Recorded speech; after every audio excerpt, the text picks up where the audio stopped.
Chapter 3. The New Servant Girl. That evening, in the little attic room, Sara sat on the bed in her old black dress. She did not cry, but her face was white, and she did not move or speak for hours. Late at night, the door opened quietly, and Becky looked in. Her eyes were red from crying. "Oh, miss," she said. "All the servants are talking about it. I'm so sorry. So sorry." She looked at Sara's white face and began to cry again. Then she ran to Sara and took her hand. At last, Sara moved. Slowly, she turned her head and looked at Becky. "Oh, Becky," she said. And that was all. That first night in the attic was very long. Sara did not sleep. "Father is dead," she whispered again and again. "Father is dead. I'm never going to see him again." The next morning, Sara's new life began. She learnt to clean floors and to make fires. She ran upstairs and downstairs, and she worked in the kitchen. The cook was a big woman with a red, angry face. "So," she said, "the little rich girl with the diamond mines is now a servant, eh?" She looked at Sara. "Now, I'm making apple pies this morning. Run down to the shops and get me some apples, and be quick." So Sara ran to the shops and carried a big bag of apples back to the house. Then she cleaned the kitchen floor and carried hot water up to all the bedrooms. She worked every day, from early in the morning to late at night. She helped in the school too. "You speak French well," Miss Minchin said to her coldly.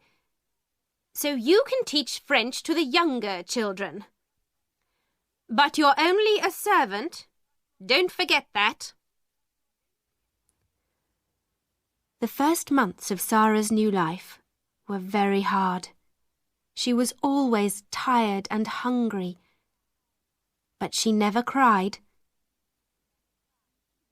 At night, in her little attic, she thought about her father, dead in India all those miles away. "I must be brave," she said. "Father always wanted me to be brave. And I have a bed to sleep in and something to eat every day. Lots of people don't have that." At first, Sara's only friend was Becky. Every day, Becky came into Sara's room. They did not talk much, but it helped Sara a lot to see Becky's friendly, smiling face. The girls in the school were sorry for Sara, but Sara was a servant now, and they could not be friendly with a servant. Lavinia, of course, was pleased. I never liked Sara Crewe, she told her friends. and I was right about the diamonds. There weren't any. Ermengarde was very unhappy. When she saw Sara in the school, Sara walked past her and did not speak. Poor Ermengarde loved Sara and wanted to be friendly. But she was not clever, and she did not understand. One morning, very early, she got quietly out of bed, went upstairs to the attics, and opened Sara's door. "Ermengarde," Sara said, "what are you doing here?" Ermengarde began to cry. Oh, Sara, please tell me, what is the matter? Why don't you like me now? "I do like you," Sara said. "Of course I do. But, you see, everything is different now. Miss Minchin doesn't want me to talk to the girls. Most of them don't want to talk to me. And I thought perhaps you didn't want to." But I'm your friend, cried Ermengarde. I'm always going to be your friend, and nobody can stop me. Sara took Ermengarde's hands. She suddenly felt very happy. Perhaps she cried a little too. Who can say? There was only one chair, so the two friends sat on the bed. Ermengarde looked round the attic. "Oh, Sara, how can you live in this room? It's so cold and dirty." "It's not so bad," said Sara. "And I've got lots of friends. There's Becky in the next room, and come and see." She moved the table under the window, and then she and Ermengarde stood on it and looked out of the window over the roofs of the houses. In her pocket, Sara had some small pieces of bread. She put her hand out of the window with the bread on it. "Watch," she said. After a minute, a little brown bird flew down to Sara's hand and began to eat the bread. Then a second bird came, and a third, and a fourth. "Oh, Sara, how wonderful!" said Ermengarde. "They know I'm their friend," said Sara, "so they're not afraid. Sometimes they come into the room too." Ermengarde looked across the roof to the next attic window. "Who lives in that house?" she asked. "Nobody," said Sara sadly. "So I never see anybody at that window, and I can only talk to the birds." But one night, 2 or 3 weeks later, Becky came into Sara's room. She was very excited. "Oh, miss," she said, "an Indian gentleman is moving into the house next door. Well, he's English, but he lived in India for years and years. And now he's going to live next door. He's very rich, and he's ill. Something bad happened to him, but I don't know what." Sara laughed. "How do you know all this?" she said.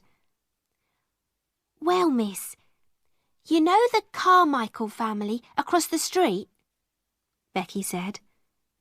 "I'm friendly with their kitchen girl, and she told me. Mr. Carmichael is the Indian gentleman's lawyer, so they know all about him."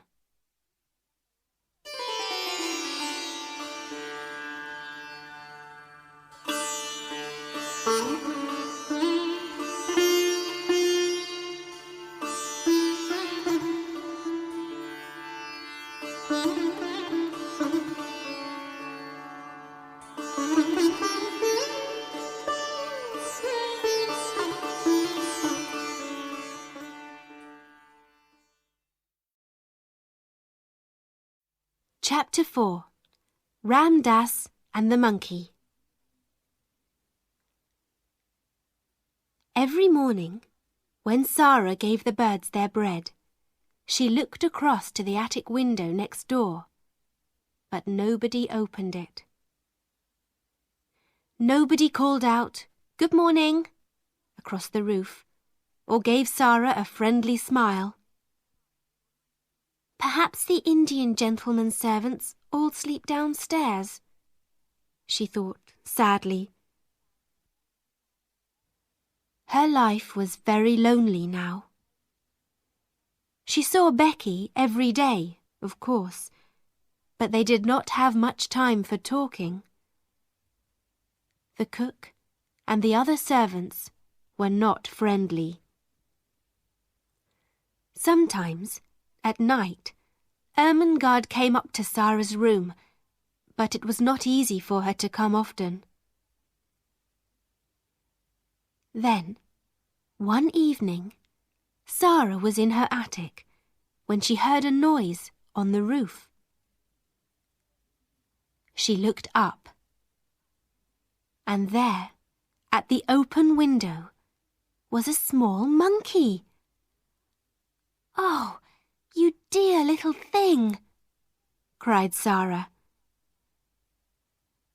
At once, the monkey jumped down and began to run round the room. Sara laughed. She got up on the table and looked out of her window, and at the next window she saw a face. The smiling face of an Indian Lascar. "Oh!" cried Sara. "Have you got a monkey? He's in my room." The Lascar's name was Ram Dass. And yes, it was his monkey. He gave Sara a big smile. "I'm so sorry," he said. "Can I come and get him?" "Oh, yes, please," said Sara. "I think he's afraid of me, and he runs so fast. But can you get across the roof?" Yes, Ram Dass could. And a minute later, he was in Sara's room. Soon, the monkey jumped into his arms, and Ram Dass thanked Sara again and again. Then he went away, across the roof, back into the house next door. Sara went to the shops 5 or 6 times a day, and when she walked past the house next door, she often thought about the Indian gentleman. She felt sorry for him. He had no wife or family, and the doctor visited the house every day. Mr. Carmichael, the lawyer, often visited too, and sometimes the Carmichael children went with him. Sara was pleased about that. "It's nice to see friendly faces when you are ill," she thought. The Indian gentleman thought that too. He liked children very much, but he was a very unhappy man. Mr. Carmichael was his friend, and he talked to him a lot. But they talked about only one thing. "I must find the child," said the Indian gentleman. His name was Mr. Carrisford. "I must find her and take care of her. But where is she? Here I am, with all this money from the diamond mines, and half of it is Ralph Crewe's money.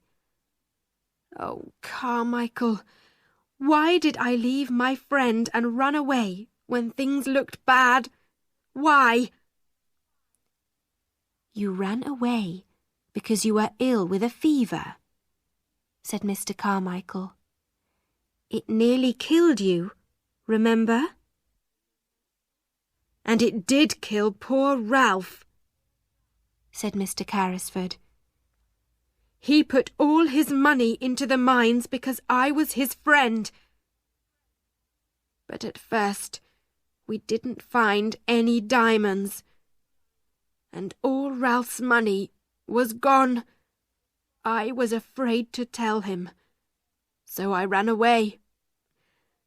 And later, when we did find diamonds, Ralph was dead."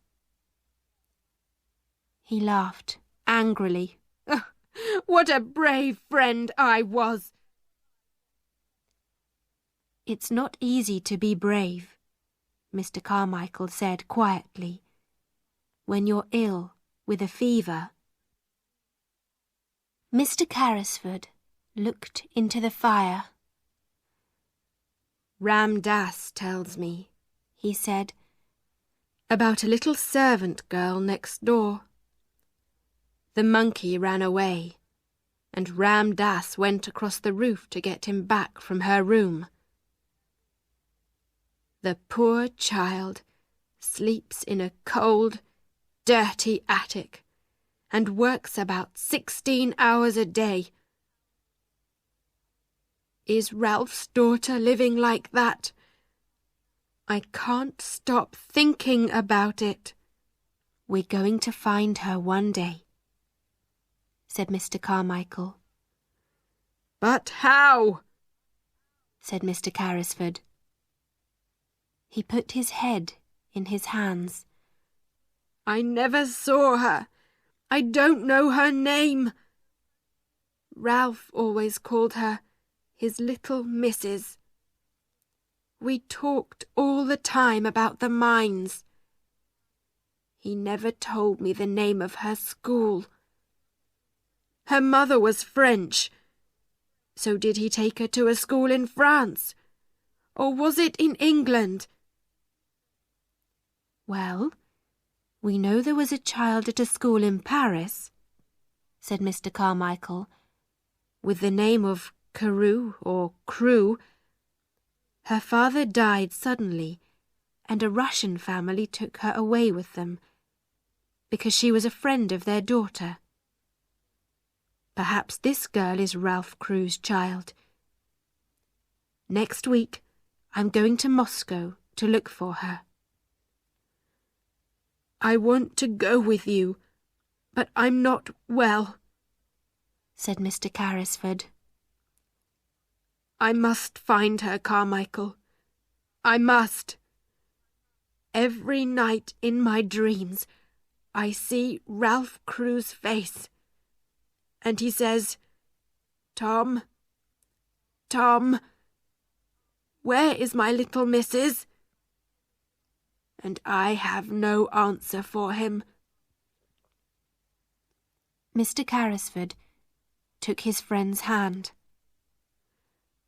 "Help me to find her. Help me." Winter came, with its short, dark days, and the attic rooms were very cold. There were no fires for servant girls, and often Sara and Becky could not sleep because of the cold. Sara was taller now, and her old black dress was very short. Her shoes were old, and she had no warm coat for the winter weather. She was thin, too. She did not get very much to eat, and she was always hungry. She carried big baskets of shopping through the rain and the snow. One day, she found a sixpence in the snow, and she bought some hot new bread with it. Then she saw a child by the door of the shop.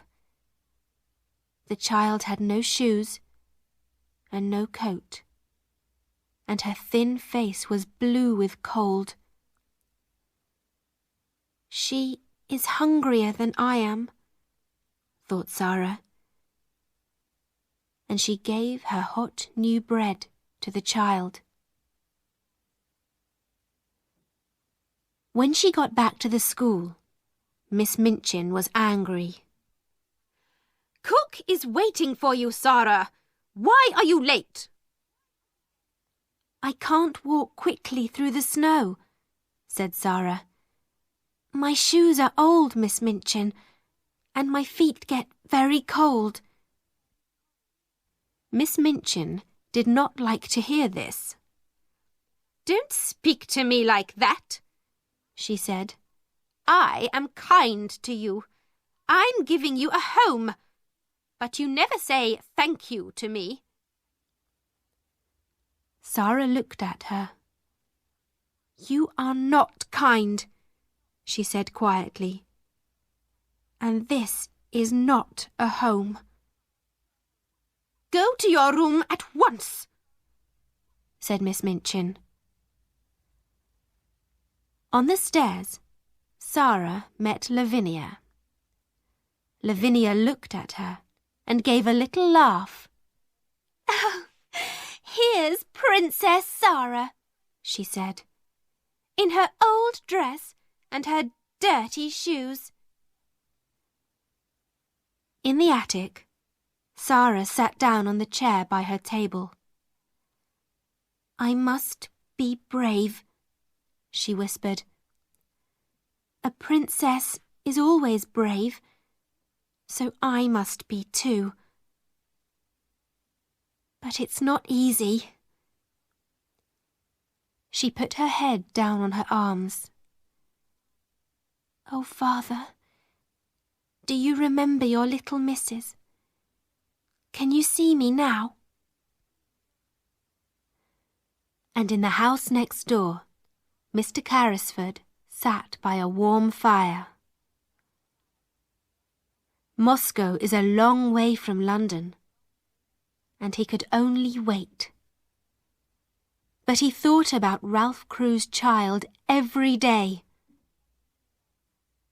He thought about other children too. Ram Dass, he said, how is that poor little servant girl next door? Can we do something for her? I see her in the street every day, said Ram Dass. In the rain, in the snow. She looks thin and hungry, but we can help her. I can easily get in through her attic window. Listen. And he talked for some minutes. Mr. Carrisford smiled. Yes, he said to Ram Dass. Yes, I like it. Let's do it.